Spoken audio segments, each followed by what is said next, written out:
Good morning. This is my travel tips for Paris and for Europe in general. My wife and I go to Europe maybe once or twice a year, usually staying about a week. Most recently, in August of 2011, we went to Paris. Now, we are great believers in Rick Steves and his series of books entitled Europe Through the Back Door. And I strongly suggest you get Rick Steves' book for whatever European city you plan to visit, and that you live by most, if not all, of his advice on how to see Europe through the back door. This most recent trip we took to Paris, we flew from Chicago direct to Paris on American Airlines, landed at the Charles de Gaulle Airport. The first thing you do is go down to the area where the RERB train departs to go to downtown Paris. The train is a much better way to get to downtown Paris than taking a taxi cab. It's faster and it's cheaper.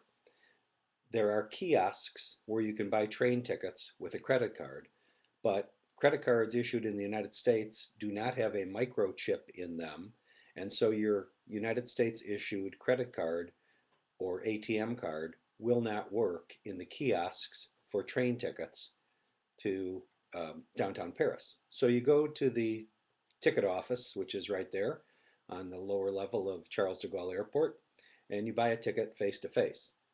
Now, the Paris metro system is great, and they have strips of 10 tickets, they have uh, multiple day tickets, and they have something called a mobilis, Mobilis, mobilis ticket, which is good for all day travel.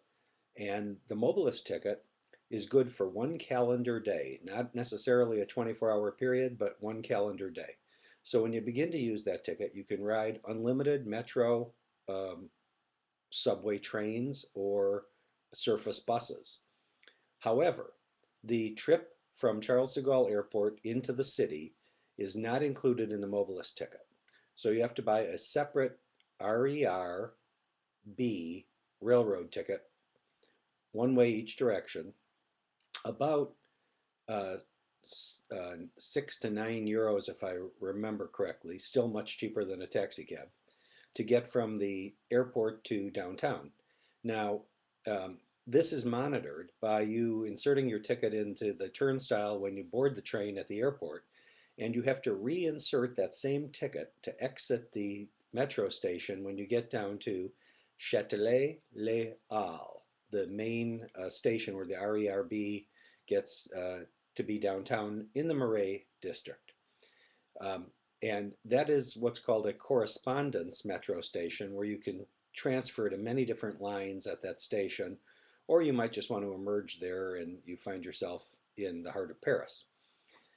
But you need a separate RERB ticket to get you from the airport to downtown, and then you need a mobilis ticket to to use the metro system unlimited all day. So what I would suggest you do is you get several mobilis tickets. Uh, you can put them in your wallet and take them out when you want to begin to use them. Once you start using one of the mobilis tickets, it's good for the remainder of that calendar day, so don't confuse one ticket with another. It's a little card with a magnetic strip on it. You insert it in the transit turnstile, and it spits the card right back out. You grab it, make sure you don't leave it behind, and then you go through the turnstile to whatever metro line you want. Now, my other Paris tips are to consider renting an apartment. There are several websites where you can rent apartments. You'll get yourself more square footage, or square meters as the case may be, of living space at a much lower cost than a hotel room. You'll immerse yourself in the neighborhood. The room will usually come with towels. It may not come with a bar of soap or shampoo. You'll have a key to the door. The landlord will meet you, and you'll have a cute little apartment somewhere with some kitchen facilities, a little mini refrigerator maybe, or a European-sized refrigerator. Some apartments have washing machine facilities, which are a tremendous help if you're spending a week in Europe. My other advice to you is pack light, pack light, pack light. When you are filling your suitcase back home, do not concern yourself with how much you are allowed to bring. Uh, And once you've packed your suitcase, then let it go overnight, go back to it, and take out half the stuff and leave it at home. You can really wear the same shirt several days in a row. Um, I know one of the tricks that I've been doing is I'll go through my drawer and grab my seven oldest pairs of underwear and t-shirts and throw them away as I go, coming home to a fresh set of underwear. And for $5 or $6, you lighten your load as you travel through Europe. You get a fresh set of underwear when you get back home to the States. And that's my little way of annually renewing shredded old t-shirts and the like, even old socks. The other thing I would do is I would suggest you bring a plug strip, the kind with maybe a 3-foot cord on it and 4 or 5 outlets. Um, and it could be an American style plug strip, and you just need one plug adapter to put that in the outlet. That's because your European hotel room or your European apartment is unlikely to have as many electrical outlets as you'll want and need for charging camera batteries, charging cell phones, charging laptops, iPads. Um, what we would find is that in a hotel room in Europe is typical to have a system where you're issued one card for access to your room, and you must insert it in a slot just inside the door of the room to activate the electrical power and the heating and air conditioning in your room. So you only have electrical power when you are present in your room. And so leaving your digital camera batteries to recharge, your phones, your laptops, becomes a challenge because when my wife and I would return to the room at night, we'd have 2 different camera batteries, 2 different phones, 2 different computers, all of which we would like to recharge. And so having a plug strip and one plug adapter was a handy thing to pack. Um, and because we found that there were rarely enough electrical outlets in the room. Now, you don't need a voltage converter for any of those electronic devices I just described. Laptops, camera battery chargers, cell phones, all of those automatically convert either 220 volts or 120 volts to the direct voltage current needed to charge the battery.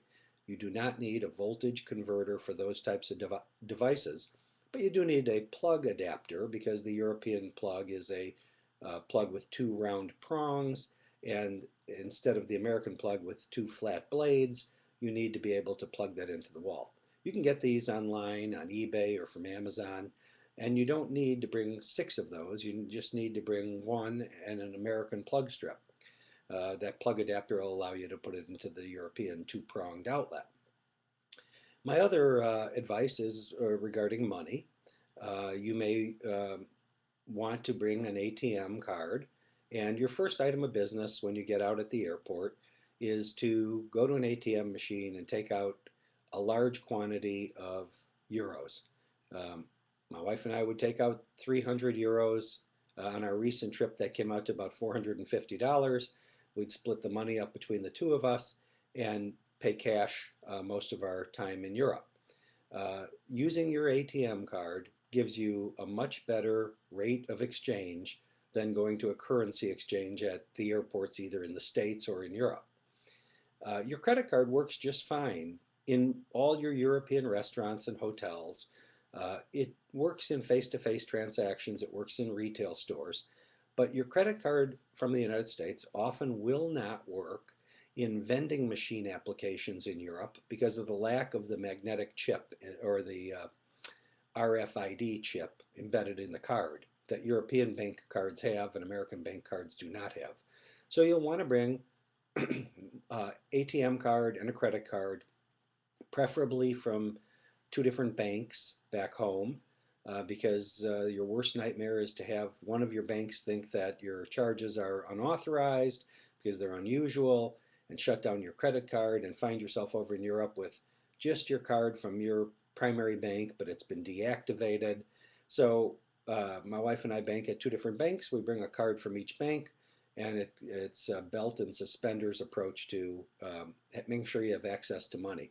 I also bring several hundred dollars in U.S. currency as a real emergency backup that I could go to a currency exchange in Europe if I needed to.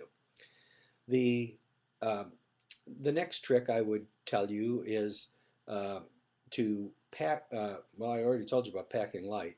Um,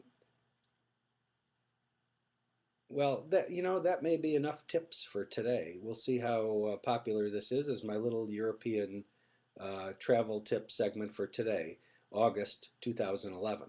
Thank you.